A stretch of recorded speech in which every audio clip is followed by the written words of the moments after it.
They dragged her into the dust like a warning nailed to the heart of the Wild West. Enola's fingers were still curled around the heel of a stolen loaf, when the crowd closed in, boots scuffing, voices rising, the dry laughter of men who mistook hunger for a crime. Someone lifted a stick, someone else spat. The sun burned straight down, merciless, as if even the sky had turned its face away. "Hold her," a voice said. "Make her remember." She didn't beg. She couldn't. Her throat was locked tight with fear, her eyes fixed on the bread, as if it were the last warm thing left in the world. The stick began to fall. Then a shadow cut across her knees. A man stepped between her and the blowdust on his coat, silence on his mouth, resolve in the set of his shoulders. He didn't shout, he didn't reach for a gun, he simply stood there, and the noise died around him. In that stillness, something fragile cracked open, and nothing in Dry Hollow would be the same again. Before we continue, please take a moment to support the channel. A simple like, a quick comment, or hitting that subscribe button helps these Wild West tales reach more people who love them. Let me know where you're listening from, and thank you for riding along with us. Dry Hollow sat where the land forgot how to be kind. The town clung to the edge of the plain, like a scab, low buildings warped by heat. Porches sagging beneath years of dust. A market square that smelled of sweat, old grain, and the sour comfort of routine cruelty. Wind pushed grit through every crack. Water was rationed. Mercy was not. In places like this, people learned to look away quickly or stare too long. Enola stood alone at the center of it all, her shoulders drawn inward, as if she could fold herself smaller than the trouble she'd caused. She was Apache, young, with dark hair pulled back in a loose braid that had come undone at the nape of her neck. Dust clung to her skin, softening the sharpness of her cheekbones. Her eyes, dark, watchful, held the practiced caution of someone who had learned early that silence could be a shield. She moved like a creature used to listening for danger. Every step measured, every breath controlled. Hunger had hollowed her frame, but it had not broken her spine. She had not come to Dry Hollow to be seen. She'd come because there was nowhere else left to go. At the edge of the square, the man who had stepped forward remained still, as if he belonged more to the land than the town.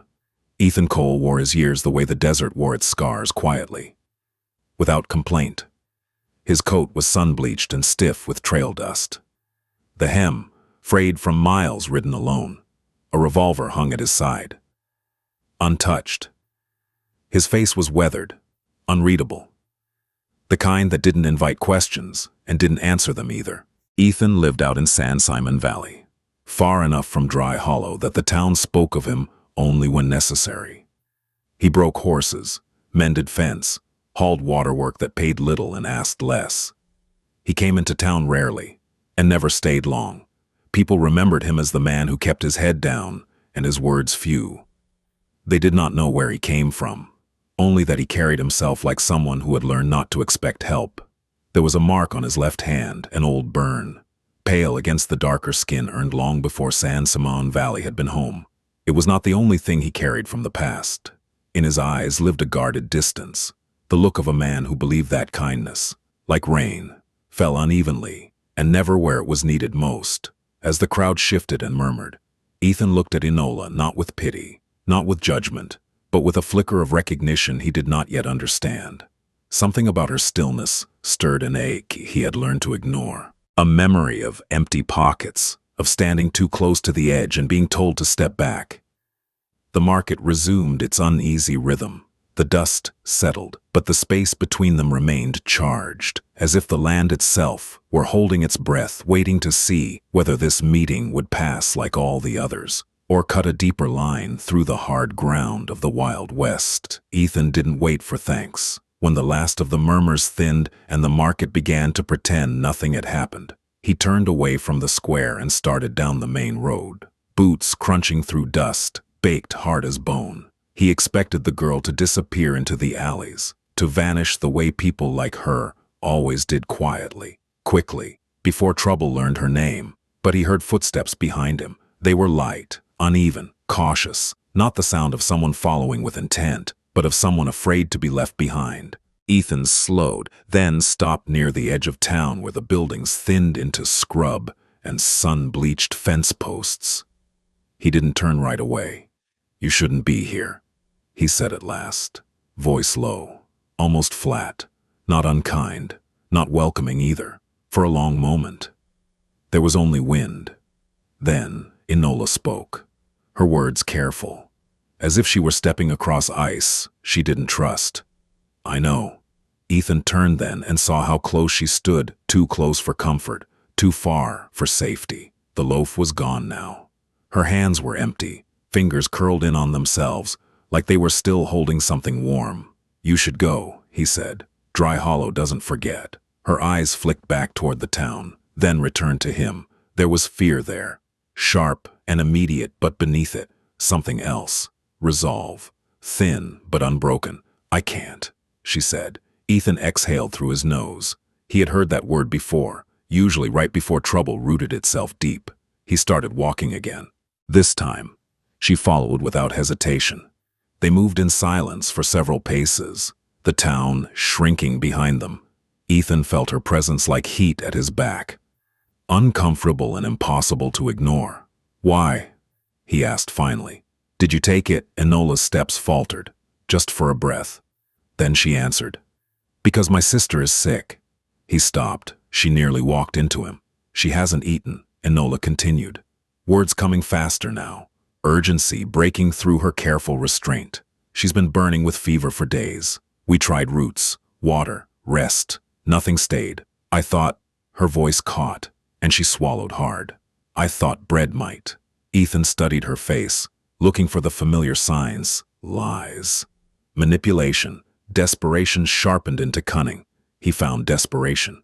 "Yes, but it was clean, undiluted. You could have asked," he said. She shook her head immediately. "They wouldn't listen."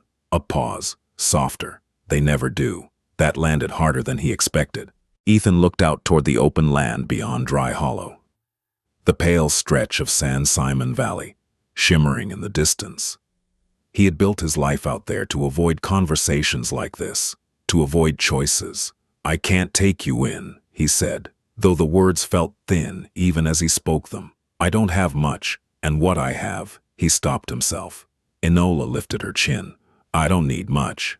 Then, after a beat, "Just help her." She wasn't begging. She was offering him the truth and letting him decide what to do with it. Ethan felt the old weight settle in his chest, that familiar pull between walking away and standing still long enough for someone else's pain to become his problem. He had told himself, for years, that kindness was a luxury he couldn't afford. But the Wild West had a way of making liars out of careful men. "Where is she?" he asked. Enola's breath left her in a shaky rush, relief and fear tangled together. She pointed toward the low hills, toward a patch of land that promised nothing and delivered less. Ethan nodded once.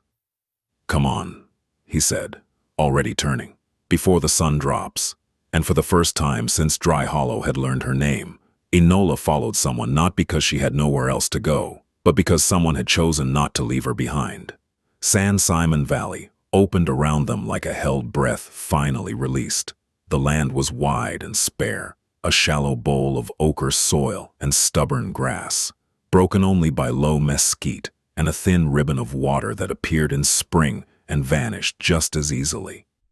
To most men, it looked like nothing worth keeping. To Ethan Cole, it was distant space enough to stay unseen and quiet enough to keep old thoughts from shouting too loudly. They reached the ranch near dusk. It was little more than a weathered cabin with a single window, a lean corral, and a shed that leaned into the wind as if it had grown tired of standing straight. Smoke rose faintly from the chimney, carrying the clean, sharp scent of burning juniper. Ethan dismounted first and went still when he saw the shape lying just inside the shade of the shed. Nita. She was curled on her side, too thin, her skin flushed with fever. Her breathing came shallow and uneven, lips parted as if every breath cost her something. Enola was at her side in an instant, kneeling, brushing damp hair back from her sister's forehead with hands that trembled now that the chase was over. "She was worse today," Enola whispered. I didn't want to leave her. Ethan didn't answer. He crossed the space in long strides and knelt opposite Enola. Careful not to crowd her, he placed 2 fingers lightly at Nita's neck, feeling the frantic flutter beneath the skin, then withdrew just as quietly. "Bring her inside," he said. "Slow. Don't jar her." The cabin filled with lamplight and heat as they settled Nita onto the narrow bed. Ethan moved with the economy of someone used to making dew-setting water to boil, tearing clean strips from an old linen shirt, stoking the fire without a word. He worked through the night, changing cloths on Nita's brow, coaxing sips of water between her lips when the fever eased enough to allow it. He never rushed, never raised his voice. And when Nita whimpered in her sleep, he waited for Enola to soothe her before stepping in again, as if he understood, without being told, where his place ended. Enola watched all of it. She had expected suspicion, impatience, maybe even regret. Instead, she saw steadiness, a gentleness that did not announce itself. Ethan did not ask questions that night. He did not demand thanks. He simply stayed. By morning, the fever had broken its first hold. Nita slept deeper, her breathing less ragged. Ethan stepped outside to wash his hands in the cold trough water, steam lifting from his skin. When he came back in, Enola was still seated beside the bed, eyes rimmed red with exhaustion. "You should rest," he said. She shook her head. If I sleep, I won't hear her." Ethan nodded, as if that made sense. He set a plate of beans and bread on the small table and pushed it toward her. "Eat anyway." She did. Days followed in a rhythm neither of them named. Ethan tended the ranch at dawn and dusk, returning often to check on Nita. Enola gathered wood, cleaned, and learned the quiet rules of the place: where to step so the floor wouldn't creak, how to keep the fire steady, when to leave Ethan alone. They spoke little, but the silence between them changed. It softened, became something that didn't bruise when you leaned into it. In the evenings, when the heat loosened its grip, Enola told him small things, not confessions, facts, that they had come from the Chiricahua foothill, that their parents had died one winter apart, leaving 2 girls to move with the seasons and the fear of being found, that they avoided reservations because they were afraid of being separated. Ethan listened without interrupting, his hands busy mending tack or sharpening a blade, eyes fixed somewhere past the lamplight. It was days later, when Nita could finally sit up on her own, that Ethan spoke of himself. "I grew up hungry," he said, almost to the fire. "Didn't matter where. Hunger finds you anywhere." He didn't elaborate. He didn't need to. Enola heard enough in the way his jaw tightened, in the way his gaze never quite settled. As Nita's strength returned, so did her awareness. She noticed how Enola watched Ethan when she thought no one was looking, how Ethan paused at the doorway, listening before stepping inside, how the cabin no longer felt like borrowed space. One evening, without comment, Nita moved her bedding to the small room at the back of the cabin. She said she slept better there, said the air was cooler. Enola did not argue. She understood the offering for what it was, a quiet blessing, given without ceremony that night. Enola lay awake longer than she had in weeks, listening to the wind move through the valley. The cabin felt different, not emptier, just open outside. Ethan stood at the fence line, watching the stars come out one by one, unaware that the ground beneath his careful solitude had already begun to shift. The trouble did not arrive all at once. It came first as a feeling thin and sharp as a change in wind. Ethan sensed it before the sound of hooves reached the valley. He was repairing a split rail near the corral when the horses lifted their heads in unison, ears angling toward the east. Dust hung too long on the horizon. The air felt tight, as if the land itself had drawn a cautious breath. By the time the riders crested the low rise, Ethan was already moving. He crossed the yard in long strides, unhooked the latch on the corral, and murmured a calming word to the horses. Only then did he straighten and turn toward the approaching figures. There were 7 of them. Men from Dry Hollow. He recognized 3 by the way they rode, by the careless confidence of people used to being backed by numbers. The others were strangers. Faces hard and curious, drawn by rumor more than justice. They rode in a loose line. Not quite a posse, not quite a mob, the worst kind. Men who hadn't decided yet what they were willing to do. Behind Ethan, the cabin door creaked. Enola stood in the doorway. One hand braced against the frame. She had felt it too. The shift, the moment when borrowed peace thinned to something fragile. "Stay inside," Ethan said without turning. She didn't answer. The riders reined in just beyond the fence. Dust settled around their boots. One of the men, a thick-necked ranch hand Ethan remembered from the market, spat into the dirt. "Afternoon, Cole," he called. "Didn't think you'd mind visitors." Ethan rested his forearms on the fence rail. His revolver stayed holstered. "You're a long way from Dry Hollow." The man smiled without warmth. "Funny thing about towns, their problems tend to wander." Another rider leaned forward in his saddle. "We're here about the Apache girl." Silence stretched. Enola stepped fully onto the porch. Every head turned. "She stole from the market," the first man continued, voice carrying the confidence of someone used to being heard. "That makes her our business." Ethan's jaw tightened. "She paid for it." "Did she?" the man shot back. "Or did you?" A murmur rippled through the group. Agreement, curiosity, the dangerous comfort of shared intent. "She's sick," Enola said suddenly. The words were soft but clear.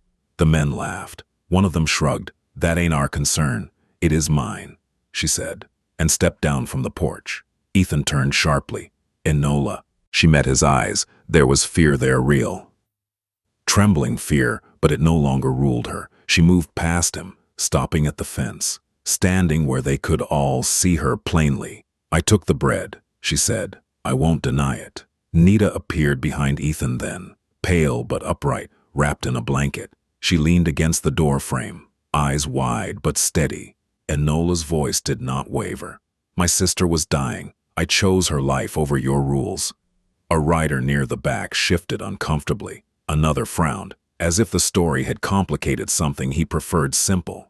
"That doesn't excuse theft," the thick-necked man said. "No," Enola agreed, "but it explains it."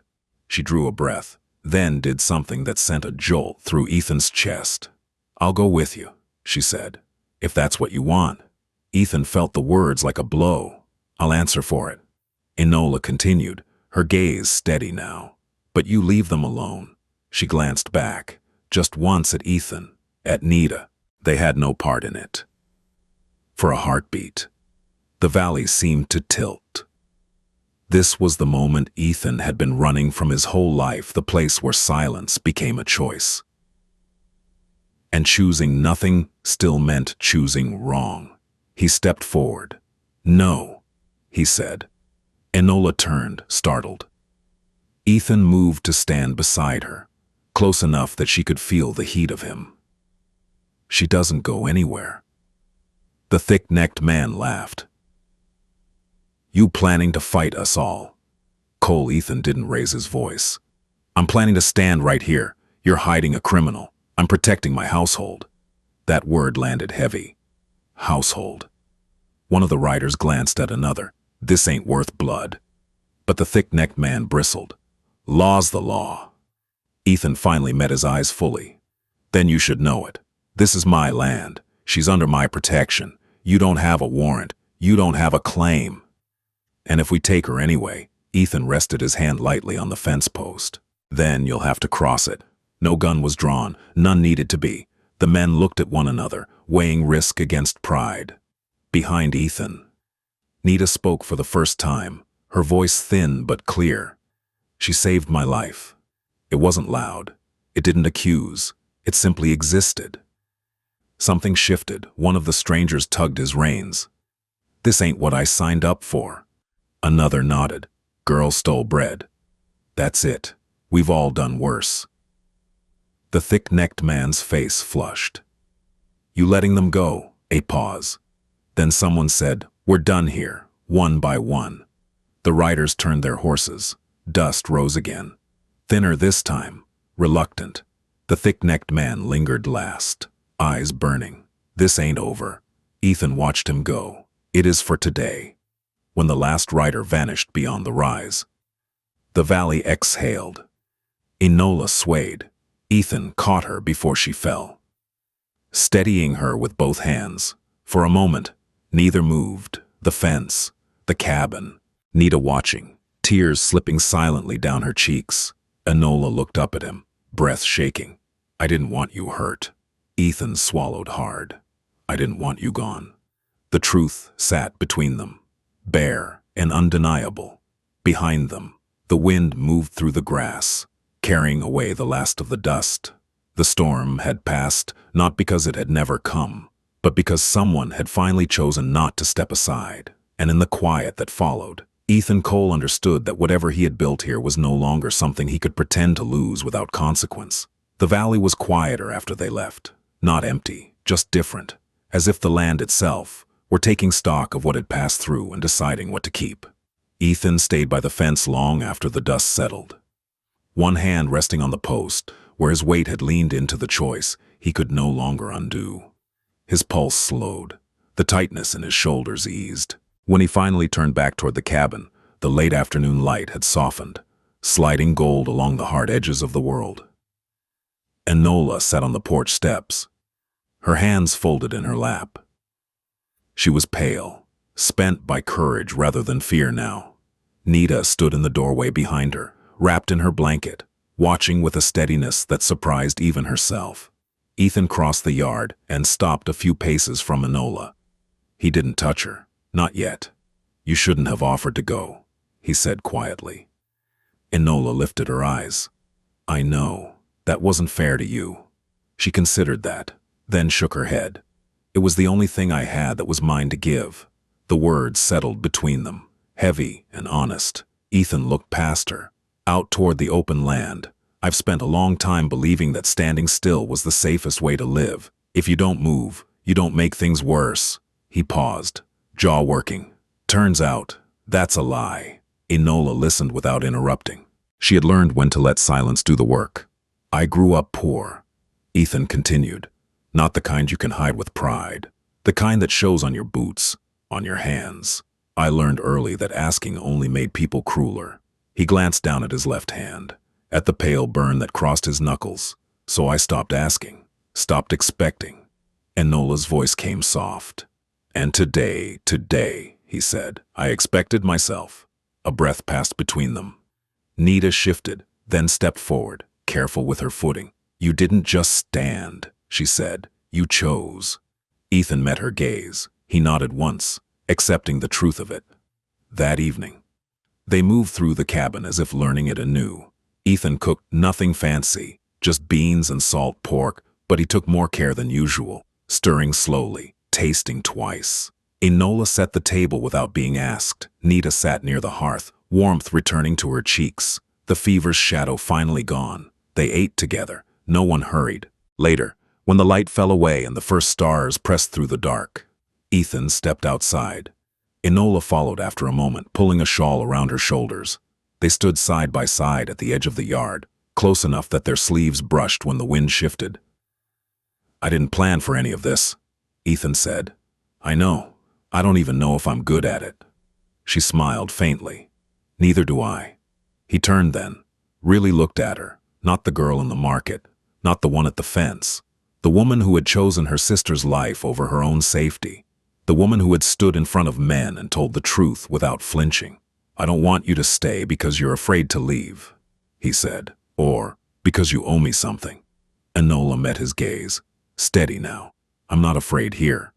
That was all she said. Behind them, Nita watched from the doorway, the lamplight outlining her slight frame. She understood what was happening without needing it named. Some bonds formed not with vows, but with shared ground held against the world. The days that followed were quiet, in the way that allows healing to finish its work. Ethan rose early, as always. But now there was the sound of movement behind him, Enola at the hearth, Nita in the yard. the ranch waking with more than one heartbeat. They spoke more, though never too much. Ethan showed Enola how to read the sky for weather. Enola taught him which routes eased pain and which to leave untouched. Nita laughed more easily, her strength returning with each small task she reclaimed. One morning, as the sun climbed and the air warmed, Nita set her cup down and looked between them. "You know," she said, almost casually, "people don't come looking for what's settled." Ethan raised an eyebrow. "Is that so?" She nodded. "They come looking for what's broken." Enola felt her throat tighten. She understood the gift in the words, the permission to believe that this could be enough. That night, when the wind died and the valley lay open under a spill of stars, Ethan brought out a small tin box from beneath his bed. He set it on the table between them, fingers lingering on the lid. "I've never asked anyone to share this place," he said. "Didn't think I had the right." Enola didn't reach for the box. She reached for him, just his hand, her fingers warm and sure around his calloused palm. "I don't need the right," she said, "just the choice." He closed his hand around hers. The simplest motion in the world and the hardest thing he'd ever done. "I choose you," he said. The words didn't echo. They didn't need to. Later, when the lamp was turned low and the cabin held its breath, Ethan lay awake listening to the small sounds of life around him, the creak of the beams, the wind at the eaves, Nita's steady sleep in the back room.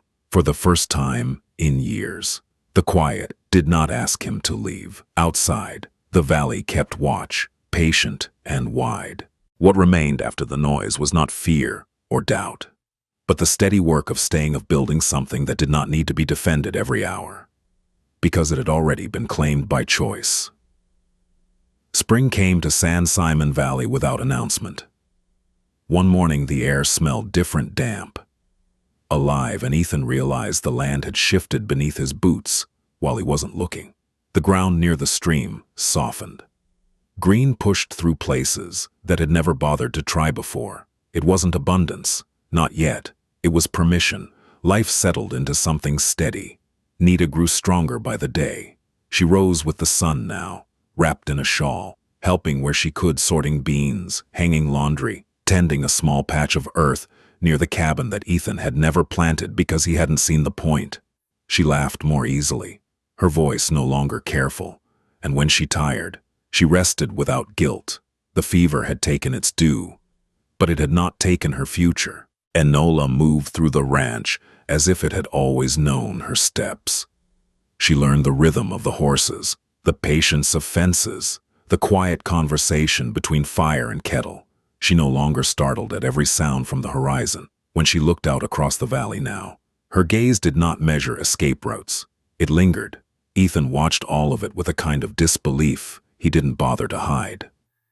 He had built this place to survive, not to share. Yet each morning, the cabin held warmth before the fire was lit. Each night, the silence felt chosen rather than imposed.